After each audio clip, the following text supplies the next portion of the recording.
5 years after the Great War, the northern kingdoms continued to suffer. Rivers flowed red with elven blood, and life was cheaper than a fistful of coppers. The world needed a hero. They said he arrived on the wings of a storm to help the downtrodden. They said he'd gone mad and died.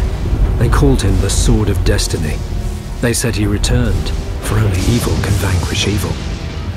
In truth, Geralt of Rivia reappeared, barely breathing and bereft of memory, near the Witcher's citadel of Kaer Morhen. The Wild Hunt, war's omen, sped across the sky, while in Vizima a cow gave birth to a two-headed calf. All other claims are legend. At Kaer Morhen, Geralt recovered, yet even his one-time lover, the powerful sorceress Triss Merigold, could not restore his memory. The calm would not last. Armed brigands led by the sorcerer Azar Javed and the professor, a killer for hire, attacked the citadel. Though bandit blood stained Kaer Morhen's walls, the attackers made off with their prize. The secrets of Witcher mutation, concealed for centuries, disappeared in a flash of magic. The Witchers set off on a search, as tradition ordained, to the four corners of the world. Geralt of Rivia went south to the Temerian capital of Vizima, where he'd once cured a princess of a curse. When the cat is away, King Foltest was nowhere in sight and Vizima was in turmoil. The Order of the Flaming Rose, Grand Master Jacques de Aldersberg at its head, pursued its crusade against non-humans. With whips and chains, swords and fire, the Order's ruthless steel-clad knights hunted all those they deemed strange for their ears or their stature. In Vizima, the Witcher picked up the bandits' trail. He learned they were members of Salamandra, a secret criminal guild. Brutal in their methods, they dealt in fistech, murder, and extortion. Geralt didn't know these were means to a darker goal.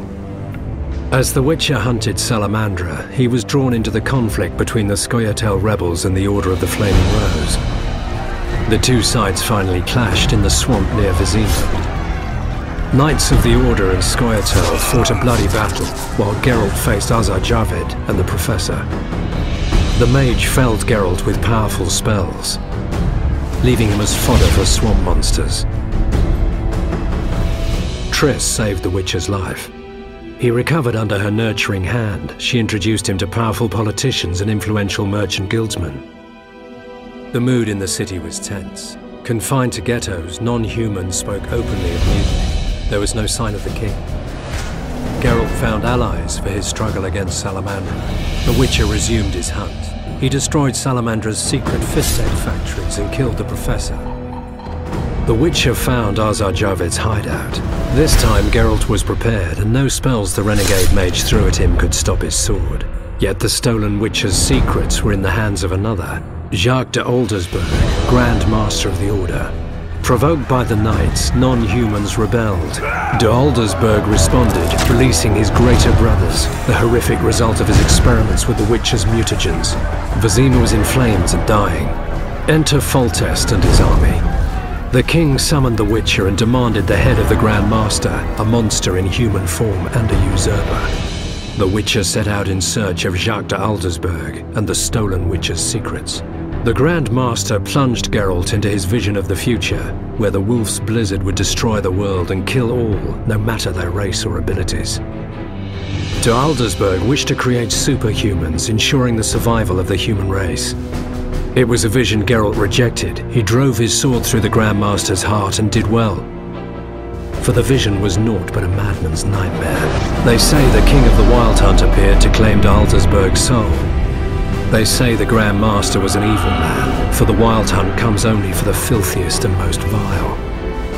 They say only evil can vanquish evil, but those are only legends.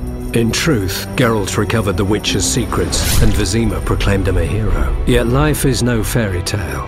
One story ends, another begins. As the king handed the Witcher his reward, an assassin attacked.